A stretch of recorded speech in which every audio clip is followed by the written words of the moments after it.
Hey everyone, and welcome back to Home Drive-In. What happens when a group of enthusiastic and dedicated youngsters from Detroit drop out of college and venture into the woods to make a horror movie?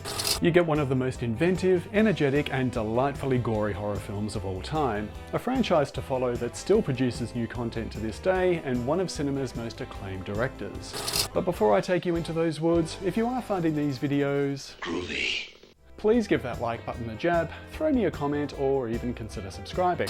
There will be spoilers ahead, so if you're cool with that, join me on a road trip while we explore the isolated cabin, the blood-drenched carnage, and the journey of some wildly enthusiastic 20-somethings who slaved and suffered to bring us the Evil Dead.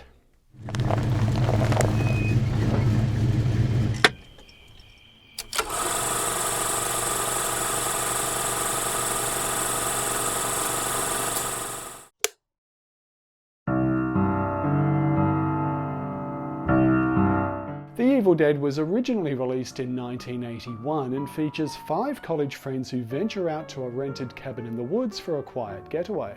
They unwittingly conjure up some nasty demons that possess them one by one, leaving our humble protagonist Ash forced to defend himself in a battle for survival and his soul. Sam Raimi was first inspired when studying the Book of the Dead in his college history class, believing such a title would be perfect for a horror film. Sam was already making Super 8 films on weekends with his friends, including up-and-coming actor Bruce Campbell, whom he'd met in junior high school. When reaching college, they met Robert Tappert, who collaborated to produce what would be their proof-of-concept film Within the Woods, featuring Bruce Campbell and their mutual friend Ellen Sandweiss. Eager to venture into feature filmmaking, Raimi showed Within the Woods to potential investors in the hope of raising roughly $150,000 to produce their first feature film, which was at the time going to be titled The Book of the Dead. One such investor just happened to be an entrepreneur that Sam Raimi met while dropping off film rolls of Within the Woods for development at a local store, who casually inquired what the film contained. An escrow fund was set up with $85,000 raised, but confident he could proceed with what they had, Raimi was permitted to begin the long and arduous task of filming his masterpiece. Bruce Campbell was cast in the lead as Ash Williams, with the justification that he would be the one that the female audience members would want to look at, with Ellen Sandweiss cast as his sister Cheryl. With the producer, writer, director and main stars on board to kickstart their filmmaking journey, the trio set out to find the 3 remaining cast members required. Sam Raimi held auditions at his house, with many of the female actors turning up with their boyfriends, fearful that the less than professional process meant they were venturing into a porn film, or something potentially worse. However, actress Betsy Baker was even more cautious and agreed to meet them on the condition it was in a public place, turning up at a restaurant to find Robert, Sam and Bruce sitting at a table blowing straw papers at one another. While this did nothing to soothe her skepticism, she proceeded with the audition regardless, discovering that beneath their childish behaviour they were indeed legitimate, agreeing to be cast as Ash's on-screen girlfriend Linda. Theresa Tilly had just received her SAG card but was convinced that the film was not going to be seen by anyone, yet still chose to use the alias of Sarah York when cast in the role of Shelley. However, following the film's eventual success, the Screen Actors Guild grew wise to her appearing in a non-union production and suspended her for 6 months. Richard DeManincor was also using a pseudonym of Hal Delridge and always wanted to appear in a horror film, playing the prankster and all-round good-time party guy, Scott. Originally scheduled for a 6-week shoot, principal photography for The Evil Dead stretched out over 12 weeks in an abandoned cabin in Morristown, Tennessee. However, since the cabin itself didn't have the required cellar, additional filming in Robert Tappert's root cellar took place in Marshall, Michigan. Shot during the winter of 1979, Tennessee was chosen in the hope of escaping the colder temperatures of Michigan, which wound up having one of its milder winters, while Tennessee reported one of its coldest. While the initial $85,000 raise was enough to get them started, the budget has gone on record to have ballooned out to $375,000, with additional funds being raised when production ran overtime. The cabin location in Morristown, Tennessee contained most of what was required for the film, apart from the cellar door and fireplace which the crew had to construct themselves. Since the cabin had been abandoned for some time, they discovered it to be run down, riddled with cow manure and frequented by locals who would use the cabin as a rest stop while on hunting trips. Contrary to popular belief, the entire cast didn't sleep on location for the entire shoot, yet did rent a nearby house which approximately 20 cast and crew were forced to share. While financing and location scouting was indeed a saga in itself, filming their horror masterpiece would be a far more grueling ordeal. Okay, it's coming real slow. Okay, lay her down. Ready? And do it. Get out of the way. Get out of the way. Go ahead. Freezing weather conditions, a total absence of safety regulations, lack of sleep, and a fearless young Sam Raimi put his cast and crew through some turbulent trials to get his movie made. Claiming their suffering would be evident on screen and enhance their performances, Raimi has confessed to getting a thrill out of tormenting his actors. Why are you torturing me like this? Why? And while it has gone on record that Bruce Campbell himself suffered the most, the lovely ladies of The Evil Dead were certainly no exception.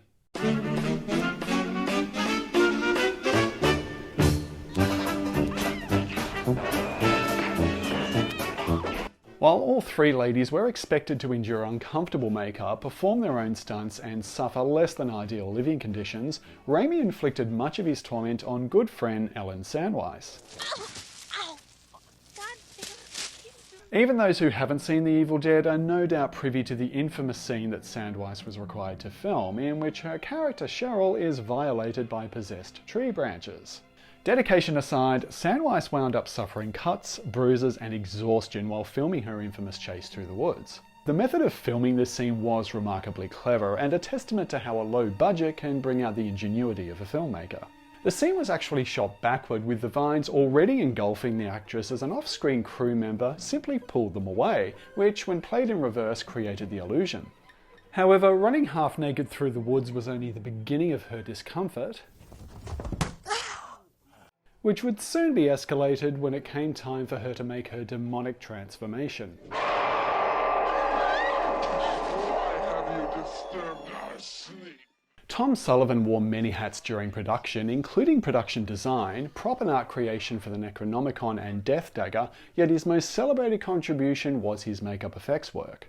He wound up creating the molds and appliances for the numerous demonic incarnations we see in the film, which, due to its minuscule budget, created even more discomfort for the unfortunate cast. One of the more convincing effects was the featureless eyes necessary for the demon-possessed characters, which were in fact scleral lenses made of glass that needed to be large enough to cover the entire eye. These lenses took about 10 minutes to apply, could only be worn 15 minutes at a time, and could only be changed a maximum of 5 times per day. And if that wasn't bad enough, the actors were also completely blind while wearing them, requiring the crew to become virtual seeing eye dogs. Theresa Tilly, whose demonic turn culminates in her being gruesomely yet comically hacked to pieces by her boyfriend Scott, brought with it a new definition of discomfort and claustrophobia. The resulting carnage sees her now separated body parts flailing on the floor, which was achieved with Tilly being placed under the floor with her head and arm poking up through a hole. However, according to Tilly, the crew fell asleep at their post during a small break in filming, leaving her still blinded by the lenses underneath the floorboards. Despite his tendency to bring his actors to tears, the cast and crew would go on to praise Sam Raimi for his overall kindness, sense of humour, and devotion to his craft.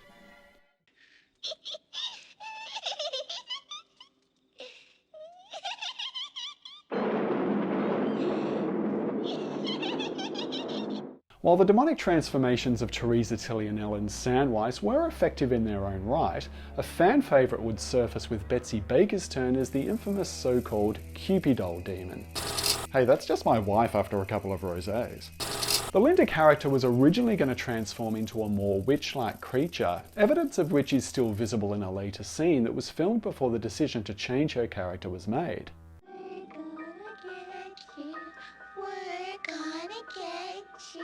When rehearsing her infamous nursery rhyme, she did so in a voice that was so annoying to the crew that they ultimately told her to shut up.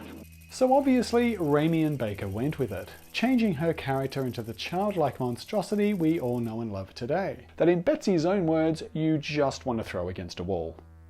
With their shared torment, the three girls, who incidentally shared a room during production, were incredibly supportive of one another throughout the shoot.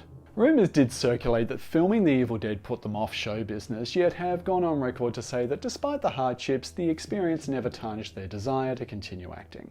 As with the majority of the cast who all pitched in and took on other roles during the filming process, Bruce Campbell proved to be the jack of all trades throughout the shoot. Getting his hands dirty in all aspects of the production, from executive producer to the makeup department, all while fulfilling his role as the unfortunate hero Ash, who spent many of his days drenched in fake blood. The blood recipe was a combination of Karo syrup, red and blue food colouring and coffee creamer that was such a sticky mess that Bruce Campbell had to often ride home in the back of a pickup truck after filming to avoid staining the car seats.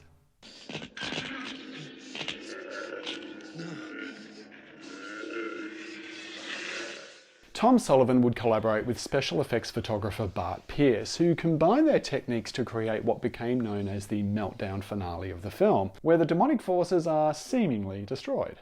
Pierce volunteered his basement for the 3-month process it took to create the scene, in which Sullivan would use claymation to animate the disintegrating demons, while various matte techniques were used to blend this with practical effects. The resulting shots were uncannily effective for the time, since combining of the two methods in a single shot had a clever way of tricking the eye. Complementing the gruesome effects, which, let's face it, The Evil Dead is all the better for, Raimi provided his gore fest with some of the most ingenious camera work achievable before the age of CGI. It's well documented that much of the budget of John Carpenter's Halloween was spent on sophisticated Steadicam equipment. However, Sam Raimi and his team improvised a far cheaper setup. They forged a makeshift Steadicam by mounting their 60mm camera to a 2x4 wooden plank, allowing them to create the many point of view shots of the demons pursuing their prey through the woods. With the inclusion of Dutch angles, fast cutting and some clever in-camera trickery, the film becomes a surreal and energetic nightmare that is indeed a feast for the eyes. Okay, on your toes, men. Not my toes. What do you know about plumbing? Nothing. That's fine. Give me a hand. While Raimi was inspired by other horror film directors, he also drew inspiration from the most unlikely of sources. Sam Raimi was a massive fan of the Three Stooges and managed to work in much of their slapstick comedy in what was otherwise originally intended to be a relatively serious horror film. The scene in which Ash is drenched in geysers of blood from a leaky pipe in the cellar, which then proceeds to ooze from light bulbs and power sockets, was a direct nod to the Three Stooges episode A Plumbing We Will Go.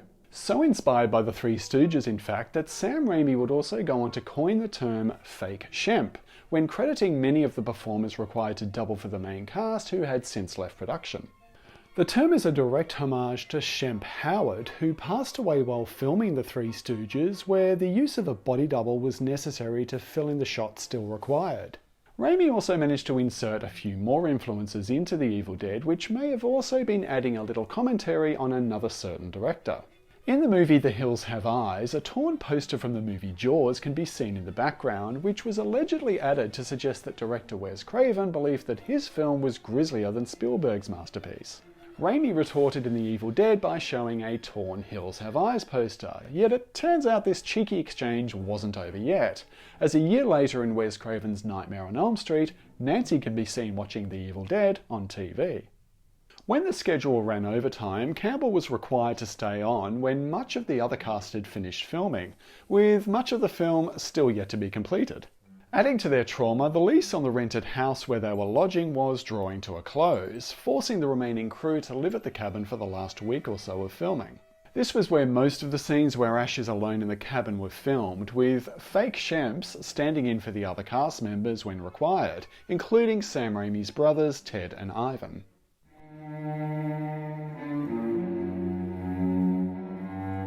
The score was composed by Joseph LaDuca, who would go on to score Raimi's Evil Dead sequels and was also known for his music in the TV series Xena Warrior Princess. The soundtrack was originally released in 1984 by Varese Sarah Band, with later releases in 1994, 2001 and 2023, all containing 19 tracks. While in 2018 an LP titled The Evil Dead: A Nightmare Reimagined, containing 28 tracks, was released by Death Waltz Recording Company.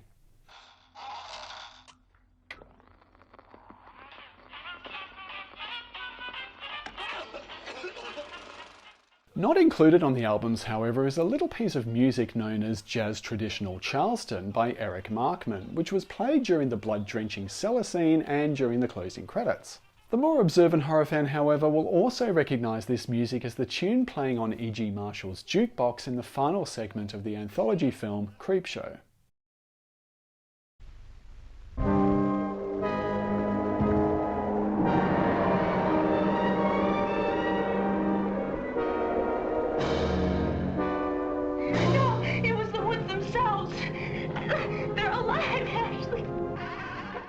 The Evil Dead was first screened at the Redford Theatre in Michigan in 1981 under its original title The Book of the Dead, where Raimi pulled whatever strings he could to show it to as many people as possible. However, despite positive test screenings and even standing ovations, it would still take another couple of years to get The Evil Dead a domestic release. The film ultimately got the attention of distributor Irvin Shapiro, who had distributed George A. Romero's Night of the Living Dead, using his influence to get the film screened at the 1982 Cannes Film Festival. Shapiro's first suggestion was to insist that the current title Book of the Dead be changed, fearing it might not attract the right audience. I think he was worried the audience might think they would actually have to read something. So the crew somewhat reluctantly settled on the title The Evil Dead. Shapiro's assistance is fondly remembered by Raimi and his crew, praising his knowledge and expertise, without which they believe that The Evil Dead may well have vanished into obscurity. Early screenings at Cannes saw the film met with almost universal praise, yet it was the attention of one audience member in particular that would ensure the film's eventual success. Author Stephen King wrote a glowing review in the Twilight Zone magazine declaring The Evil Dead the most ferociously original horror film of the year, which was ultimately used as the tagline to promote the film. Until this point, Raimi and his crew were solely focused on securing a domestic release without much thought to the international market, when Irvin Shapiro encouraged them to start thinking offshore. The film caught the eye of Palace Pictures in the UK, who purchased the film and, throwing caution to the wind, heavily promoted The Evil Dead as they would have with any major release. The Evil Dead then released both theatrically and on home video simultaneously in the UK, which was a completely foreign concept at the time.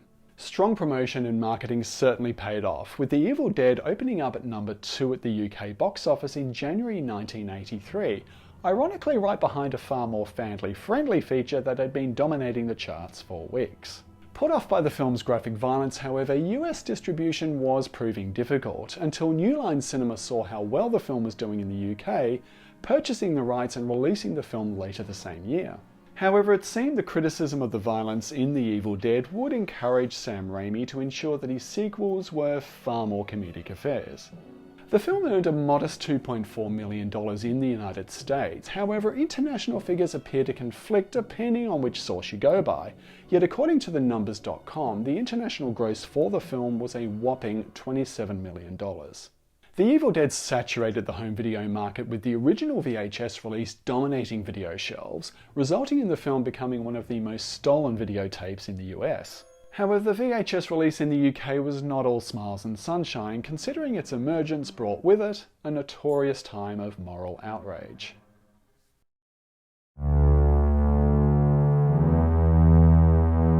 The so-called video nasty uproar in the UK saw many video distributors raided, seizing several films deemed undesirable, including The Evil Dead. The film was eventually removed from the blacklist, considering its tone delved far more into fantasy than the more grounded horror films seized during the raids. For UK fans, however, The Evil Dead was not, as yet, out of the woods. The Video Recordings Act of 1984 declared that all films released on video had to be approved by the BBFC, who still considered the film obscene despite its removal from the Video Nasties list. After being censored by almost 2 minutes, the film ultimately received an 18 rating in 1990 and was finally approved for video release in the UK, before receiving its uncut release on DVD years later. Anchor Bay and Elite Entertainment would re-release the film on DVD numerous times, yet the standout release was the 2002 Book of the Dead edition, which came with latex packaging resembling the antagonistic Necronomicon. The film was released on Blu-ray in 2010 by Anchor Bay in the US and Sony Pictures in the UK and Australia, with much of the same extras as appeared on the DVD versions. In 2018, Lionsgate released the film on 4K in the US, with a 2-disc edition including the Blu-ray in its widescreen format, but interestingly the 4K version is presented in a 4:3 aspect ratio, with the complete image information originally filmed. If you're not sure what I mean by this, here's a quick technical lesson, and forgive me in advance because I'm about to sound like a complete nerd. The Evil Dead was shot open matte, capturing a 4:3 aspect ratio which takes up the complete film frame. The film was then matted to a 185:1 aspect ratio for its theatrical release, meaning a slight loss of image information at the top and bottom. Now this is never a bad thing. Many films are shot this way and is almost always the intention of the director. Having been filmed on 16mm, however, The Evil Dead does have a lower resolution than most films that are shot on 35mm, meaning the full-screen version allows it to be appreciated in the highest detail possible. Personally, I'm delighted at their decision to do this, and thankfully Sony Pictures followed suit in 2021 with their 4K releases as well, in the UK and Australia, offering the open matte 4K version alongside the widescreen Blu-ray editions. The Coen brothers took influence from The Evil Dead since Joel Coen actually worked as an assistant editor on this film, later adopting some of his techniques when they began working on their own films. The Evil Dead has gone on to be a point of reference for many filmmakers, including the Coen brothers, yet most notably horror maestro Eli Roth. Roth, who is known for his Hostel film series, and most recently the highly praised film Thanksgiving, drew directly from The Evil Dead when making his feature film debut Cabin Fever in 2002. The Evil Dead may have also influenced another aspiring filmmaker in his youth. Me. Yes, back in high school I made my own rip-off of this film, casting my now brother-in-law, with me and an antagonistic camera chasing him around our high school. Replicating shots and using sound directly lifted from The Evil Dead, my own little masterpiece, The Unseen, complete with animated titles, remain just that. Unseen until now.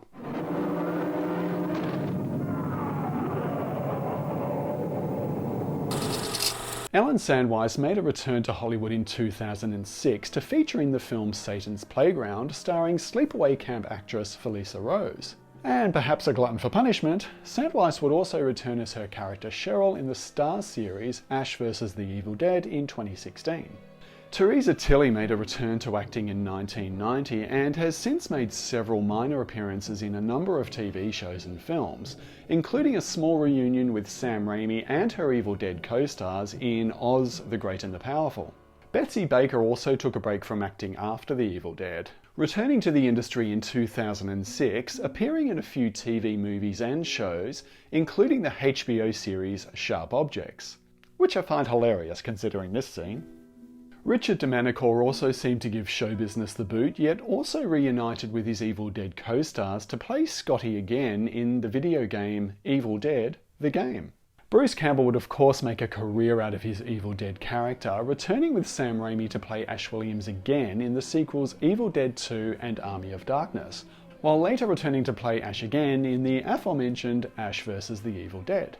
Yet not content with simply collaborating on their beloved horror franchise, Campbell is often seen in Raimi's other films and has cameos as different characters in all three Spider-Man films. And speaking of cameos, if you think you may have seen this car before, the car that appears in the film is Sam Raimi's own 1973 Oldsmobile Delta 88, which would go on to cameo in many of his films, including The Gift, Drag Me to Hell, and of course, Spider-Man. While the Spider-Man and Evil Dead franchises are almost definitely the highlights of his career, Sam Raimi also wrote and directed horror favourites Darkman, The Gift, and Drag Me to Hell, just to name a few. He also made a return to the Marvel Universe by directing Doctor Strange in the Multiverse of Madness. Raimi has also made an impressive career as a producer, including the Don't Breathe films, both the Poltergeist and Evil Dead remakes, as well as the latest in the franchise, Evil Dead Rise.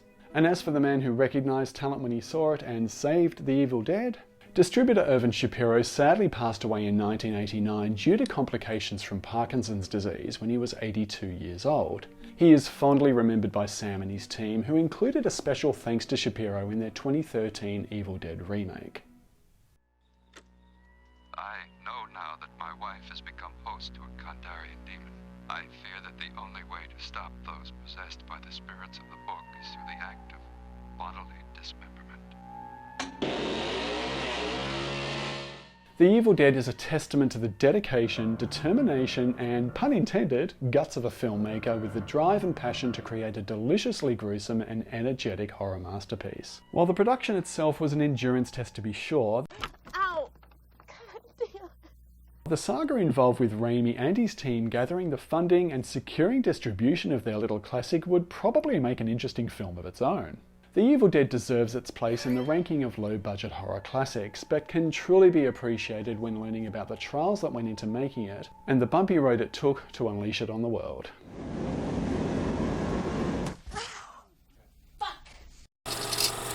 Thanks so much for watching this retrospective, everyone.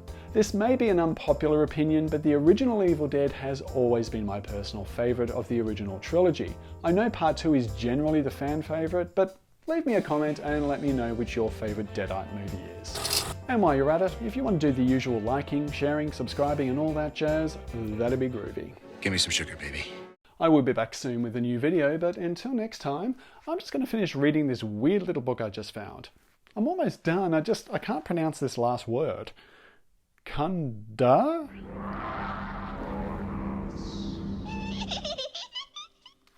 Honey?